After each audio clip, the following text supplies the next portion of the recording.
살다 보면 인간관계 갈등 때문에 서로 얼굴을 붉히는 일이 생깁니다. 남녀노소 할 것 없이 인간관계는 어렵게만 느껴지곤 하는데요. 데일 카네기는 변하지 않는 인간관계에는 세 가지의 기본 원칙이 있다고 합니다. 이것 세 가지만 지키면 인간관계에서 오는 모든 고민과 문제들이 해결된다고 하죠. 오늘 영상은 인간의 본성을 이해하고 대처하는 능력을 키우는 데 도움이 될 것입니다. 인간관계에서 오는 모든 고민을 해결할 수 있는 시간이 되길 바랍니다.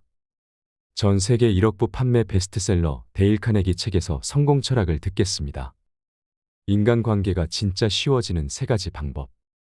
첫 번째, 잘못을 지적하거나 비난하거나 불만을 표현하지 말라. 저는 사람들에게 기쁨을 주고 좋은 시간을 보내도록 도우면서 제 인생의 한창 때를 보냈습니다.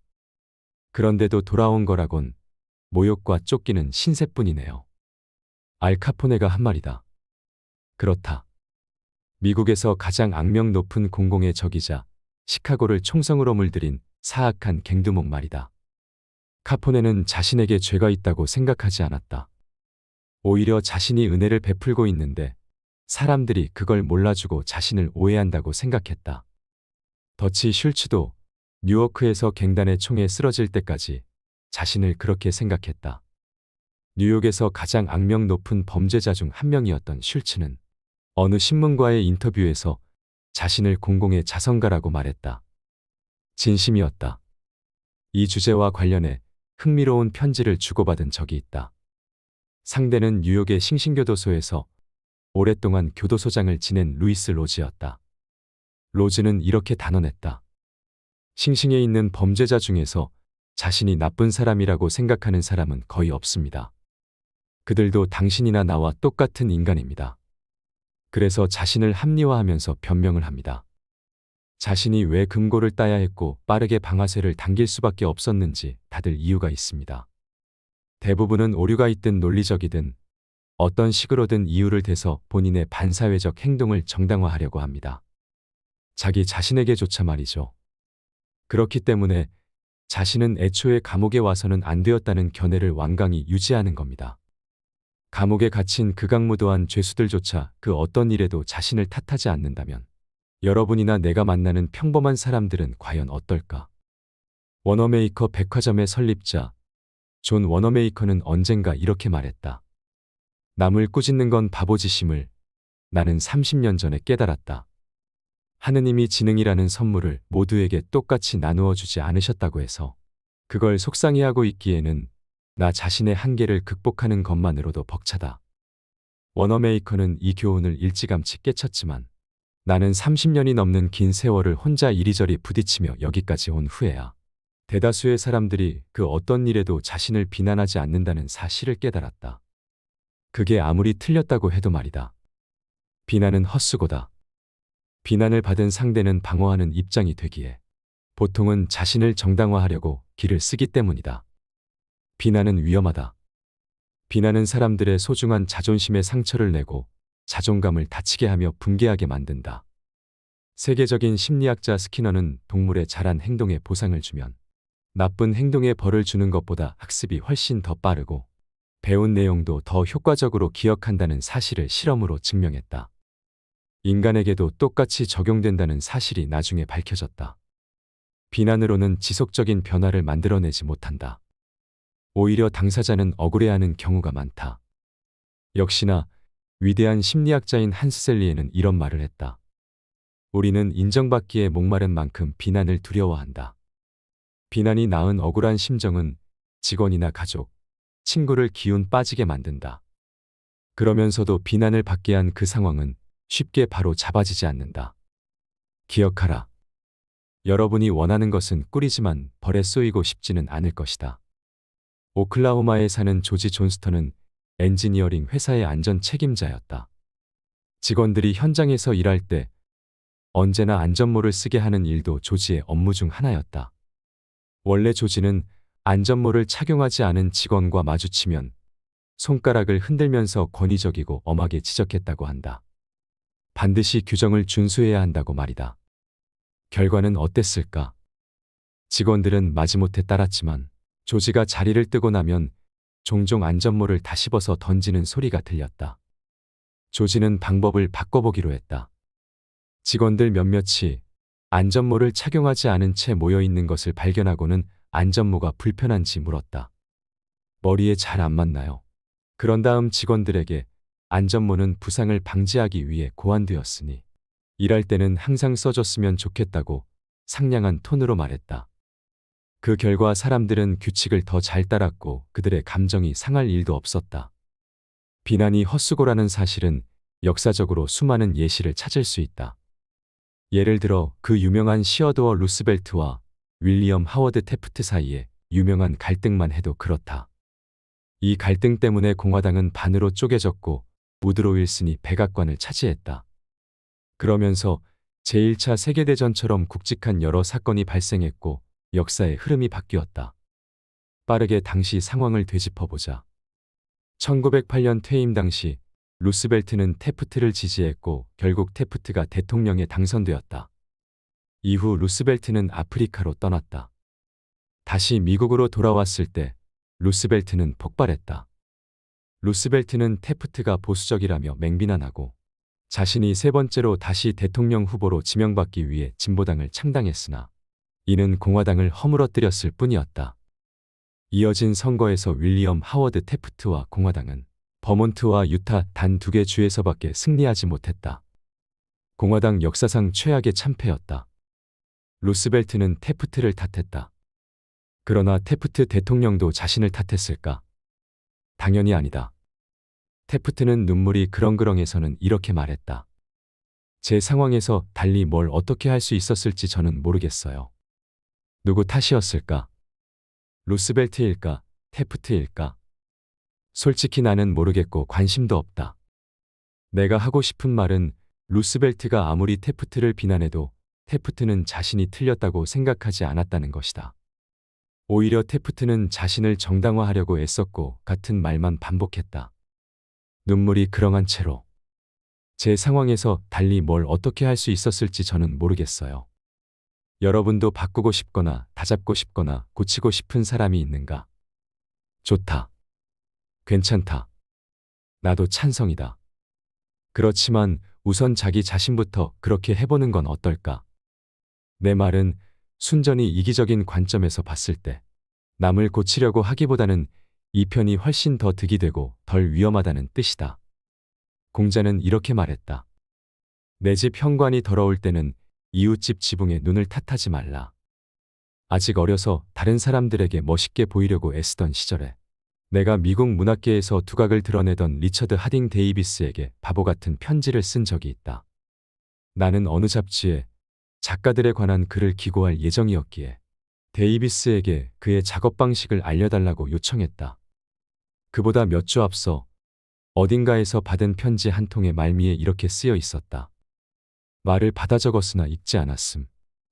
굉장히 인상 깊었다.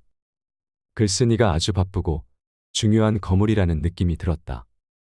나는 전혀 바쁘지 않았지만 리처드 하딩 데이비스에게 인상적으로 보이고 싶어서 내 짧은 편지의 끝부분에 똑같이 썼다. 말을 받아 적었으나 읽지 않았음. 데이비스는 굳이 답장을 쓰는 수고를 하지 않았다.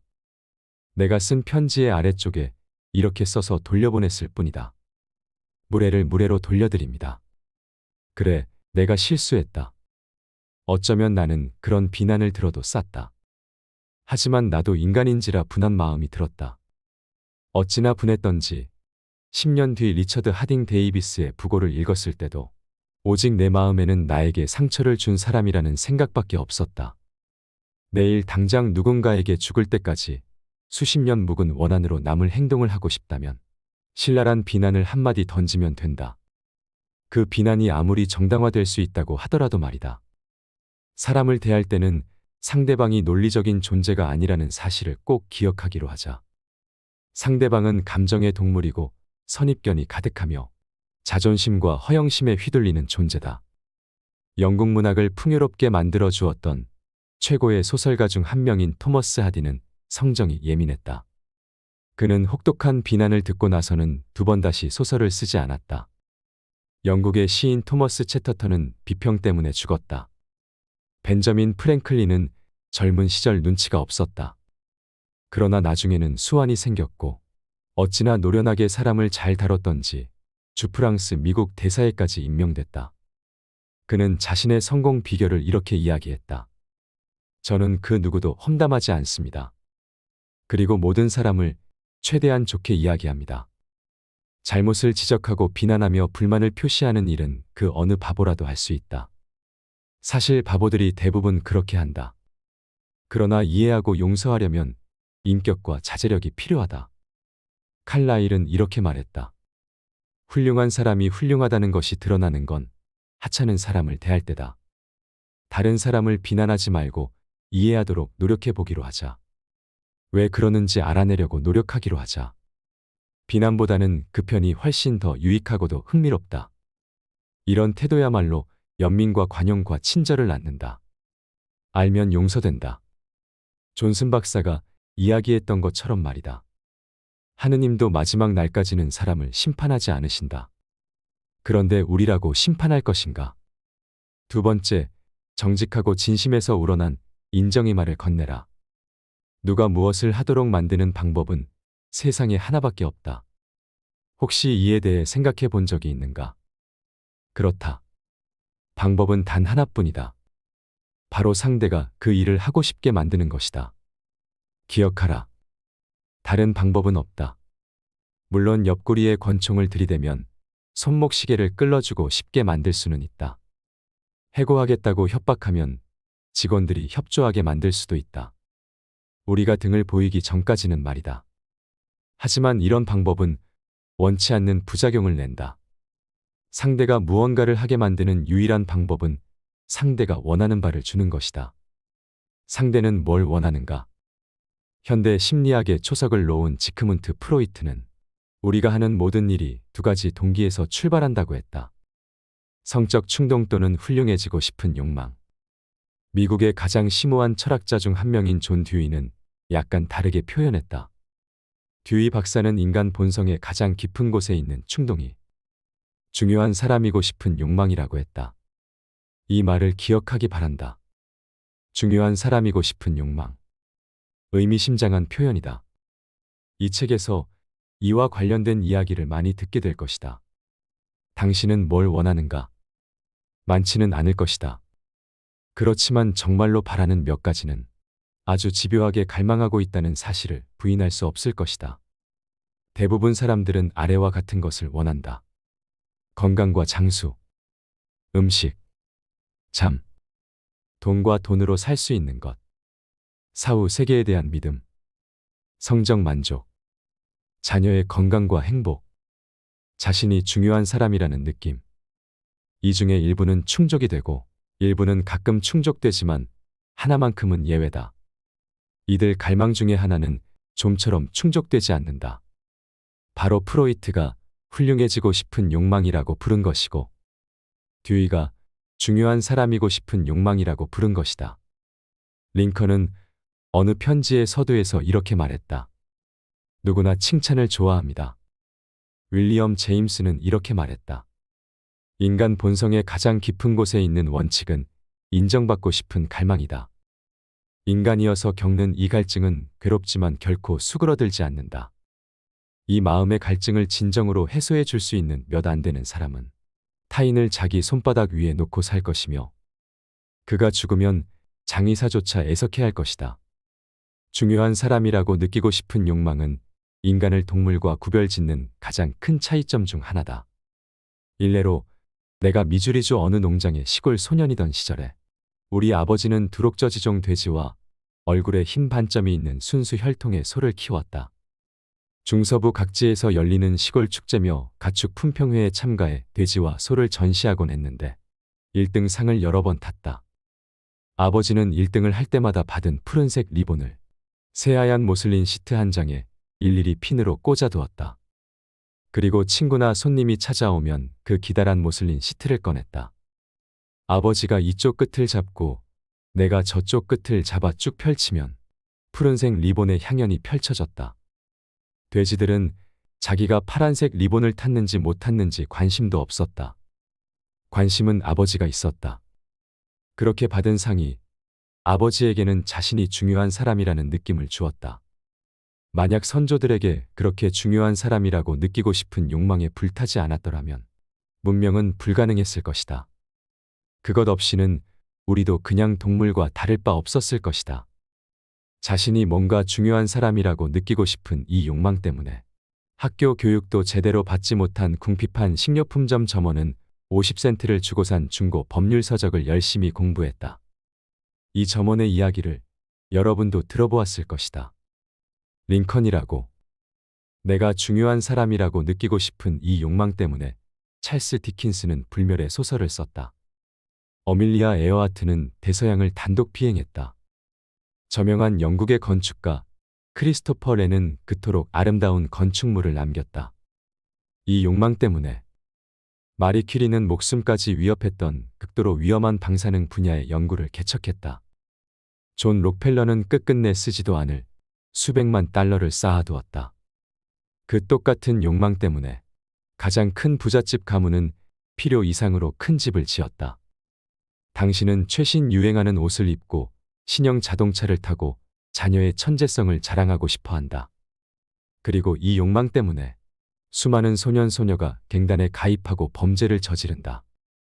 뉴욕 경찰청장을 지낸 멀로니에 따르면 젊은 범죄자들은 자존심이 대단해서 체포되면 자신을 영웅으로 묘사한 황색 신문을 가장 먼저 요구한다고 한다. 형량이 얼마나 나올지도 모르는데 그것은 일단 나중 문제고 우선은 유명한 스포츠 스타나 영화배우, 정치가와 함께 신문의 일면을 장식한다는 사실을 흐뭇해한다는 것이다. 나는 중요한 사람이라는 느낌을 당신은 과연 어떤 식으로 얻고 있는지 알려준다면 나는 당신이 어떤 사람인지 말해줄 수 있다. 그것이 바로 당신이라는 사람을 규정하기 때문이다. 당신에게 가장 중요한 부분 말이다. 예를 들어 록펠러는 내가 중요한 사람이라고 느끼기 위해 돈을 기부해서 중국 베이징에 현대식 병원을 세웠다. 한 번도 본 적 없고 앞으로도 볼 일이 없을 수백만 명의 가난한 사람들을 돌볼 병원이었다. 반면에 존 딜린저는 노상강도 짓을 하고 은행을 털고 사람을 죽이며 자신이 중요한 사람이라는 느낌을 얻었다. FBI 요원이 딜린저를 뒤쫓을 때 그는 미네소타주에 있는 한 농장으로 쳐들어가서 이렇게 외쳤다. 나는 딜린저다. 그는 자신이 공공의적임을 자랑스럽게 여겼다. 그렇다. 딜린저와 록펠러 사이의 중대한 차이점은 자신이 중요한 사람이라는 느낌을 어떤 방식으로 얻었는지에 달려있다. 슈와브는 말했다. 사람들의 열정을 불러일으키는 능력이 저의 가장 큰 자산이라고 생각합니다. 누군가에게 내재된 최고의 모습을 끌어내서 키우는 방법은 인정과 격려입니다. 사람의 의욕을 가장 확실하게 꺾어버리는 것이 바로 상사의 혹평입니다. 저는 그 어떤 경우에도 누구도 지적하지 않습니다. 사람들이 노력하도록 동기를 부여해 주어야 한다고 생각하니까요. 늘 어떻게 하면 칭찬할 수 있을까 궁리합니다. 흠을 잡는 건 매우 싫어합니다. 저는 잘했다고 말할 때는 진심을 담고 칭찬을 할 때는 아낌없이 쏟아붓습니다. 슈와브는 자신의 말대로 실천했다고 한다. 그런데 보통 사람들은 어떻게 할까? 정확히 반대로 한다. 무언가 마음에 들지 않으면 부하 직원에게 호통치고 정말로 마음에 들면 아무 말도 하지 않는다. 오래된 속담처럼 말이다. 나쁜 짓은 한 번만 해도 다 알려지지만 좋은 일은 두 번 해도 말하는 사람이 없다. 슈와브는 이렇게 단언했다. 살면서 다양한 분야의 훌륭한 사람을 많이 만났어요. 그렇지만 아무리 훌륭하고 높은 위치에 있는 사람이라고 해도 칭찬을 해주면 분명히 비난할 때보다 더 큰 노력을 기울이고 더 일을 잘합니다. 슈와브에 따르면 이는 앤드루 카네기가 어마어마한 성공을 거두었던 이유 중 하나라고 한다. 앤드루 카네기는 부하 직원을 사람들 앞에서뿐만 아니라 둘만 있는 자리에서도 칭찬했다. 묘비명에서까지 부하 직원들을 칭찬했다. 앤드루 카네기가 직접 미리 써둔 묘비명은 다음과 같다. 자기보다 똑똑한 사람들을 주위에 둘 줄 알았던 사람이 여기에 잠들다. 몇 년 전 가출한 아내들에 관한 연구가 있었다. 아내들이 집을 나간 주된 이유가 뭐였을까? 바로 인정받지 못한다는 생각이었다. 가출한 남편들을 연구해도 똑같은 결과가 나올 것이다. 배우자를 너무나 당연하게 여겨 고마워하는 마음을 상대에게 표현하지 않는 사람이 많다. 우리 수업을 듣는 학생이 아내의 부탁에 관한 이야기를 들려준 적이 있다. 이 남자의 아내는 교회의 다른 부인들과 함께 자기계발 수업을 들었다고 한다. 아내는 더 좋은 배우자가 되기 위해 할 수 있는 일 6가지를 적어가야 한다면서 남편에게 좀 도와달라고 했다. 남편은 이렇게 말했다. 그런 부탁을 한다는 게 놀라웠어요. 솔직히 제가 아내의 바꾸고 싶은 점을 말하라고 하면 6개는 우습죠. 반대로 아내에게 저한테 바뀌었으면 하는 점을 말해보라고 하면 1000개는 될 수 있을 거예요. 저는 아무것도 말하지 않았죠. 대신에 이렇게 말했어요. 생각해보고 아침에 알려줄게. 다음 날 아침에 아주 일찍 일어났어요. 꽃집에 전화를 했죠.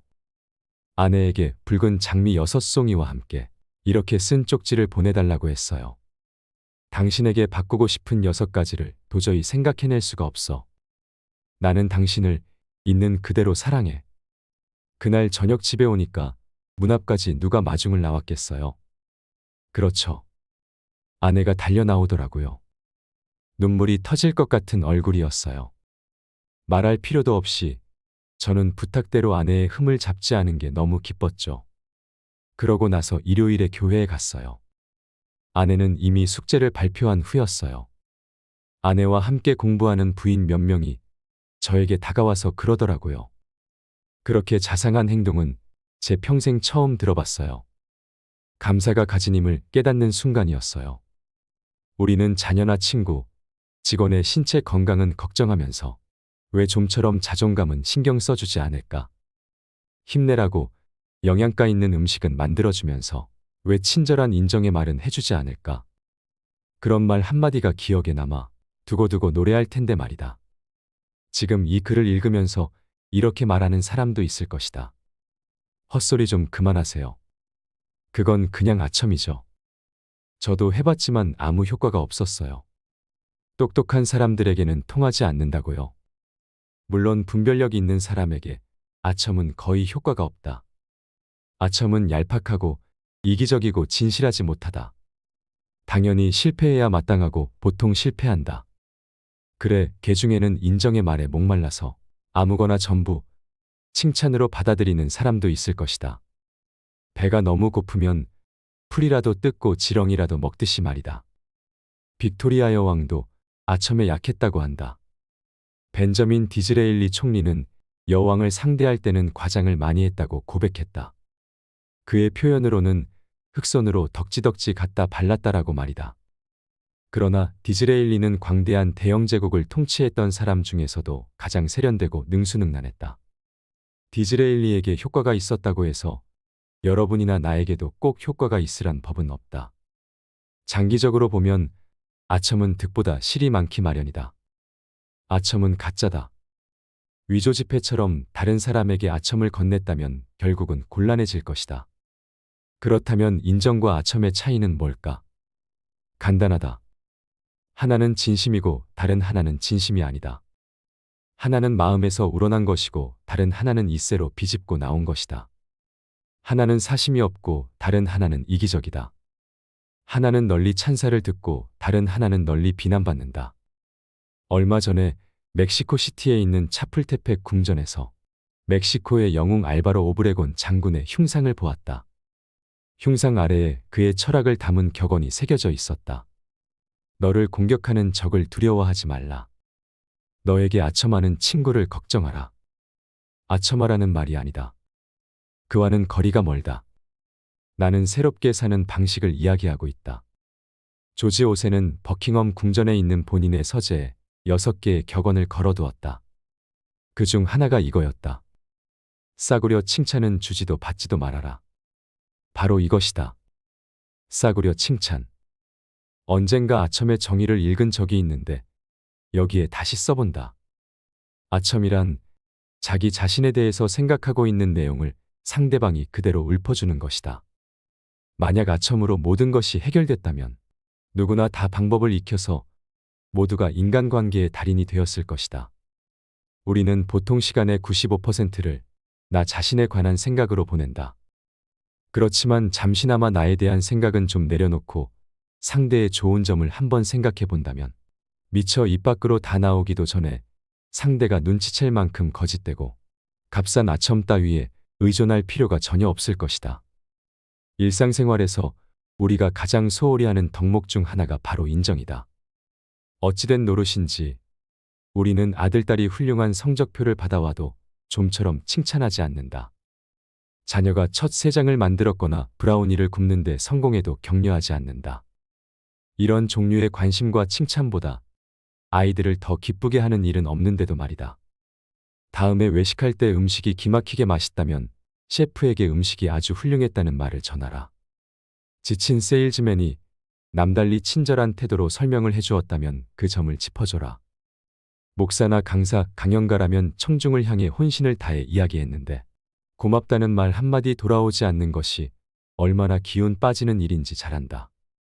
전문가도 이런데 사무실이나 상점, 공장에서 일하는 사람과 내 가족, 친구들은 2배로 더 기운이 빠질 것이다. 직장에서는 모든 동료가 한 명의 인간이며 인정의 말에 목말라 한다는 사실을 절대로 잊지 말아라. 인정해주는 말이야말로 모든 영혼이 좋아하는 법정화폐 같은 것이다. 매일 방문하는 곳에는 조그마한 감사의 불꽃을 남기도록 노력해보라. 거기서 작은 우정의 불길이 만들어져 다음번에 방문할 때 등불처럼 환하게 비춰주는 걸 보면 깜짝 놀랄 것이다. 남에게 상처를 주는 일은 그 사람을 바꾸지 못할 뿐만 아니라 상대가 원하는 일도 아니다. 내가 종이를 오려 거울에 붙여놓는 바람에 매일 볼 수밖에 없는 옛말이 하나 있다. 나는 이 길을 한 번만 지날 것이다. 그러니 다른 인간에게 행할 수 있는 선행이나 베풀 수 있는 친절이 있다면 지금 당장 하도록 하자. 미루거나 방치하지 말자. 다시는 이 길을 지나지 못할 테니. 위대한 철학자 랠프 월도 에머슨이 이런 말을 했다. 내가 만나는 사람은 누구나 나보다 뛰어난 점이 있다. 그 점을 통해 나는 그 사람을 더 잘 알게 된다. 만약 에머슨도 그랬다면 여러분이나 나에게는 1000배는 더 그렇지 않을까. 내가 이룬 것, 내가 원하는 것은 그만 생각하자. 상대의 장점을 알아내려고 노력하자. 그런 다음 아첨은 잊어버려라. 정직하고 진심에서 우러난 인정의 말을 건네라. 잘했다고 말할 때는 진심을 담고 칭찬을 할 때는 아낌없이 쏟아부어라. 그러면 사람들은 당신의 말을 소중히 간직하며 평생토록 되낼 것이다. 당신이 그런 말을 했다는 사실을 까마득히 잊어버려도 되낼 것이다. 셋째, 상대가 간절히 원하게 만들어라. 여러분이 내일 누군가에게 어떤 일을 설득하고 싶으면 말하기 전에 잠시 자문해보라. 어떻게 해야 이 사람이 그 일을 하고 싶을까? 그러면 경솔하게 이야기를 꺼냈다가 부질없이 내가 바라는 사항만 잔뜩 늘어놓는 일은 생기지 않을 것이다. 성공하는 비결이 하나 있다면 나의 관점 못지않게 상대의 관점을 파악하여 그 사람의 시각에서 대상을 바라보는 능력이다. 여름이면 종종 메인주에 낚시를 하러 가곤 했다. 나는 개인적으로 크림을 올린 딸기를 아주 좋아한다. 그런데 무슨 이유에선지 물고기는 벌레를 더 좋아했다. 그래서 나는 낚시를 할 때는 내가 원하는 것은 생각하지 않았다. 물고기가 원하는 것을 생각했다. 낚싯바늘에 미끼로 크림을 올린 딸기를 끼우지 않은 대신 벌레나 메뚜기를 물고기 눈앞에서 흔들어대며 이렇게 말했다. 이거 먹고 싶지 않니? 왜 사람을 낚을 때는 똑같은 상식을 발휘하지 않는가? 제1차 세계대전 중 영국 총리를 지낸 로이드 조지는 바로 이 상식을 발휘했다. 전시의 다른 리더들은 모두 잊히고 난 후에도 어떻게 그만이 계속 권좌에 남았느냐고 누군가 묻자 그는 굳이 한 가지 비결을 꼽자면 물고기에 맞춰 미끼를 끼우는 법을 터득한 덕분이라고 답했다. 내가 원하는 것을 왜 끄집어내는가? 그건 아이들이나 하는 짓이다. 바보짓이다. 물론 당신은 당신이 원하는 것에 관심이 있고 앞으로도 영원히 그럴 것이다. 하지만 당신 말고는 아무도 거기에 관심이 없다. 우리는 당신과 똑같다. 우리는 내가 원하는 것에 관심이 있다. 그러니 남에게 영향을 미치는 유일한 방법은 상대가 원하는 것에 대해 이야기하고 어떻게 하면 그걸 얻는지 알려주는 것이다. 내일 만약 누군가에게 어떤 일을 시키고 싶다면 이 점을 기억하라. 예를 들어 자녀가 담배를 피우지 않기를 바란다면 일장 연설을 늘어놓지 말라. 당신이 원하는 걸 말하지 말라. 대신에 담배 때문에 야구팀에 들어가지 못할 수도 있다는 걸, 100m 달리기에서 질 수도 있다는 걸 알려줘라. 여러분이 아이를 상대하든 송아지나 침팬지를 상대하든 이 점은 기억해 두면 좋을 것이다. 한 예로 어느 날 랠프 월도 에머슨이 아들과 함께 송아지를 헛간에 들여보내려고 하고 있었다. 그런데 두 사람은 흔한 실수를 저질렀다. 자기들이 바라는 것만 생각한 것이다. 에머슨은 뒤에서 밀고 아들은 앞에서 끌었다. 그러자 송아지는 움직이지 않고 버텼다. 송아지도 자신이 원하는 것만 생각했다. 다리를 뻗대며 고집스럽게 풀밭을 떠나지 않으려 했다. 농장에서 자란 하녀가 우연히 헛간 쪽을 흘끗 쳐다봤다가 공경에 빠진 둘을 발견했다. 하녀는 에세이나 책은 쓸 줄 몰랐지만 말이나 송아지는 에머슨보다 잘 알았다. 하녀는 송아지가 뭘 원할지 생각했다. 그래서 손가락 하나를 송아지가 쪽쪽 빨게 하면서 자연스럽게 헛간으로 데려갔다. 세상에 태어난 날부터 당신이 했던 모든 행동은 당신이 무엇인가를 원하기 때문이었다. 당신이 적십자에 큰돈을 기부한 일은 어떨까? 그렇다. 그 또한 예외가 아니다. 당신이 적십자에 기부한 이유는 당신이 도움의 손길을 내밀기를 원했기 때문이었다. 당신은 아름답고 사심없고 성스러운 행동을 원했다. 너희가 여기 내 형제 중에 지극히 작은 자 하나에게 한 것이 곧 내게 한 것이니라. 돈보다 그런 감정을 더 많이 원한 것이 아니었다면 당신은 기부를 하지 않았을 것이다. 물론 거절하기가 부끄럽다는 이유로 혹은 고객이 부탁하여 기부를 했을 수도 있다. 그러나 한 가지는 분명하다. 당신이 기부를 한 것은 무엇인가를 원했기 때문이다. 오늘도 거리에는 수천 명의 세일즈맨이 돌아다닌다. 그들은 지쳤고 낙담했고 박봉이다. 왜일까? 언제나 본인이 원하는 것만 생각하기 때문이다. 여러분도 나도 아무것도 사고 싶지 않다는 것을 저들은 깨닫지 못한다. 물건이 사고 싶었다면 밖에 나가서 사왔을 것이다. 그렇지만 언제나 우리 모두의 관심을 사로잡을 사안이 있다. 바로 내가 가진 문제를 해결하는 것이다. 만약 어느 세일즈맨이 그의 서비스나 제품이 우리의 문제를 해결하는데 어떻게 도움을 줄지 명확하게 설명한다면 그들은 우리에게 아무것도 팔 필요가 없다. 왜냐면 우리가 살 것이기 때문이다. 고객은 내가 샀다고 느끼고 싶지, 누가 나한테 팔았다고 느끼고 싶지는 않다. 그런데도 수많은 세일즈맨이 고객의 시각에서 살피지 못하고 무언가를 파는데 평생을 바친다. 남의 입장이 되어볼 수 있는 사람은, 타인의 사고방식을 이해할 수 있는 사람은 자신의 앞날을 걱정할 필요가 전혀 없다. 여러분이 이 책을 읽고 딱 하나만 챙겨간다면, 늘 조금이라도 더 다른 사람의 관점에서 생각하게 된다면 그것 하나만 얻어가도 여러분의 커리어에 귀중한 주춧돌이 될 것이다. 상대의 관점을 살펴서 상대가 정말로 그것을 원하게 만든다면 당신에게만 득이 되고 상대에게는 해가 되는 뭔가를 시키려는 듯이 보이지는 않을 것이다. 협상을 했다면 양쪽 모두에게 득이 되어야 한다. 자기 표현은 인간 본성이 절대적으로 요구하는 부분이다. 우리는 왜 똑같은 심리를 비즈니스에 적용하지 않는 걸까? 기발한 아이디어가 떠오르면 남들이 그게 내 아이디어라고 생각하게 만드는 대신 그들이 직접 그 아이디어를 요리하고 휘젓게 하라. 그러면 자기 아이디어라고 여길 테고 그리하여 그 아이디어를 좋아하게 될 테고 어쩌면 두 그릇씩 먹을지도 모른다. 기억하라. 먼저 상대가 간절히 원하게 만들어라. 이렇게 할 수 있는 사람은 온 세상이 그의 편이다. 못하는 사람은 외로운 길을 가야 한다. 변하지 않는 인간관계의 세 가지 기본 원칙. 잘못을 지적하거나 비난하거나 불만을 표현하지 말라. 정직하고 진심에서 우러난 인정의 말을 건네라. 상대가 간절히 원하게 만들어라. 이 세 가지를 마음속에 새겨두시고 지혜로운 인간관계를 맺어가시길 바랍니다. 이상으로 책틀맨이었습니다. 지혜를 쌓는 당신의 오늘이 아름답습니다. 더 좋은 영상으로 찾아뵙겠습니다.